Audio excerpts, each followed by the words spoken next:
Imagine that you've been diagnosed with cancer. You tried everything you could to combat the malignant mass that's destroying your body, but it keeps growing stronger.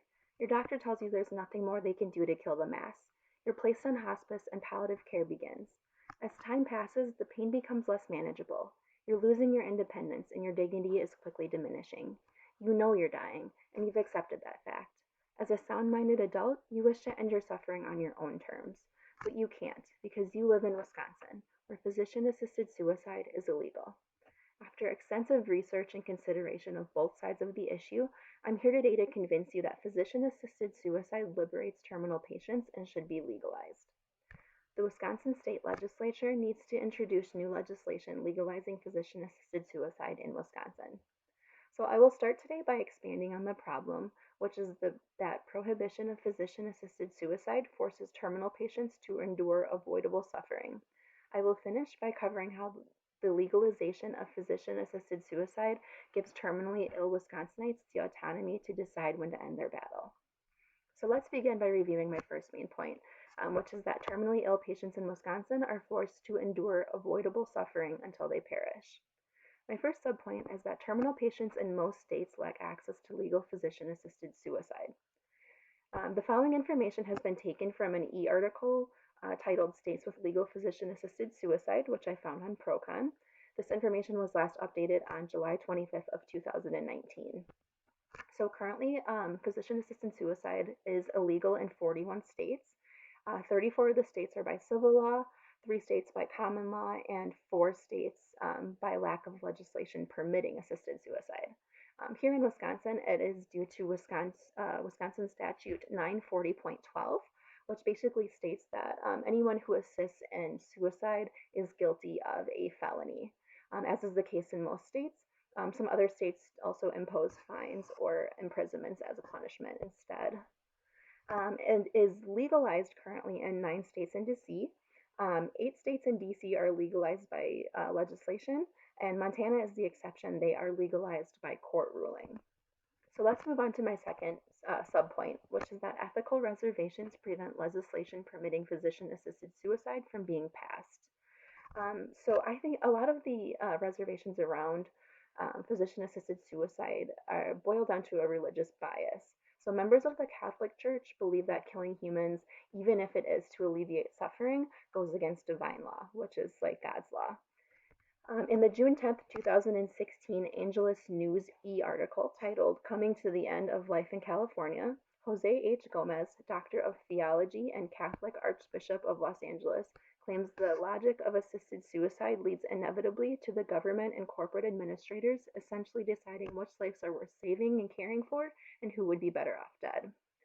I interpret this argument as meaning physician-assisted suicide allows humans to play God, which would define divine law, which of course would be frowned upon in the Catholic Church. A second part of this reservation comes from the Hippocratic Oath, which states that basically you're saying that you won't give a deadly drug to someone who asks for it, and you won't make a suggestion to prescribe a deadly drug. As stated in a 2017 article in the Journal of Legal Medicine, Master of Public Health and bioengineer Benjamin Shibata thinks that physician assistance in dying is inherent in the idea that a physician should respect a patient's wishes, provide comfort, and relieve suffering. This idea is best discussed by exploring the difference between letting die and killing. And of course, physician-assisted suicide would be on the letting die end of that spectrum. Let's go ahead and move on to my third subpoint now, which is that terminal patients face unnecessary physical and psychological suffering when physician-assisted suicide is prohibited. So to a degree, most people know of the pain that's associated with terminal illness and dying. Despite pain management efforts, pain can sometimes still be present and bothersome. So in addition to physical pain, patients often suffer from the loss of bodily functions, which can also take a psychological toll on them. In my opinion, the psychological suffering that terminal patients face is worse than the physical. Patients have to accept the fact that their bodies aren't capable of tasks they once enjoyed doing. They also have to deal with the fact that their autonomy and dignity are diminishing, and that loss of autonomy can make patients feel like they're a burden to family and caretakers, which will further diminish their psychological well-being. Now I want to move on to my final main point, which is that legalizing physician-assisted suicide gives terminally ill Wisconsinites the autonomy to decide when to end their battle.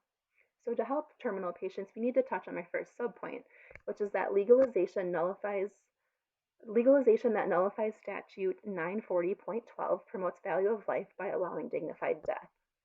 So the new legislation would remove the penalty for assisting in suicide, and it would permit patients to opt for physician-assisted suicide. The legislation should include restrictions on residency, age, and life expectancy. It will also specify the number of written and/or oral requests that must be made to a physician prior to filling a prescription.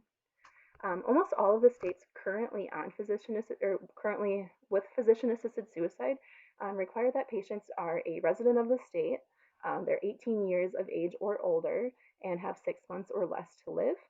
Um, those states also require, most of them are two oral requests, which are usually given 15 to 20 days apart, and one written request be submitted to the physician. So a total of 3 requests over a time span need to be submitted to get approval. The only exception again to this rule is Montana. They don't actually have any legal protocol in place revolving around physician-assisted suicide. They only require that these patients are a resident of Montana.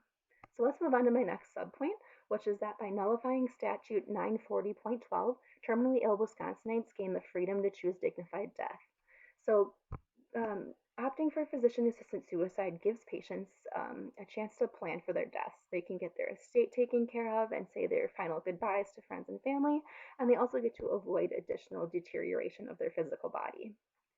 It is important to mention that patients don't have to take the medication once it's prescribed to them. I want to show you guys my first visual aid here. According to information published by the Oregon Public Health Division Center for Health Statistics and retrieved from the Oregon Death with Dignity Act 2019 data summary, from 1998 to 2019, of the 2,518 Oregon Death with Dignity prescriptions that were written, only 1,657, or about 66% of those patients, actually went through with taking them.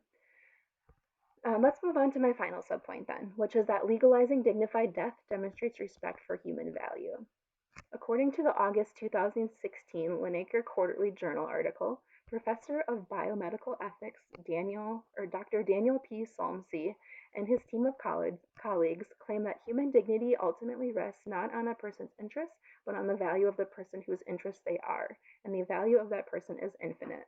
He goes on to say assisted suicide requires us to accept that it is morally permissible to act with a specific intention of making somebody into a nobody. I disagree with Solmsey, and I argue that giving terminally ill patients no option to end suffering is more immoral and devaluing to human life than allowing them their rights to autonomy. When a terminal patient chooses physician-assisted suicide, they do so to maintain their dignity, not to become a nobody, as Solmsey claims. I'm going to show you my second visual aid here. This is showing that from 1998 until January 17th of 2020, 90.2% of all death with dignity patients in Oregon were on hospice at the time of their passing. So the focus of hospice and palliative care is to maximize your quality of life while minimizing your pain and discomfort, which in my opinion shows a tremendous respect for human life. This also goes to show that other measures are almost always implemented before opting for physician-assisted suicide. So, in conclusion, I have expanded on the problem posed by the prohibition of physician assisted suicide and have proposed a plan to remedy it. I hope that I've convinced you that physician assisted suicide gives terminal patients the autonomy to die in a dignified manner. I ask you to contact your representatives to express your desire to have physician assisted suicide legalized for terminally ill patients in Wisconsin. It's time to give terminal patients access to the dignified deaths they deserve.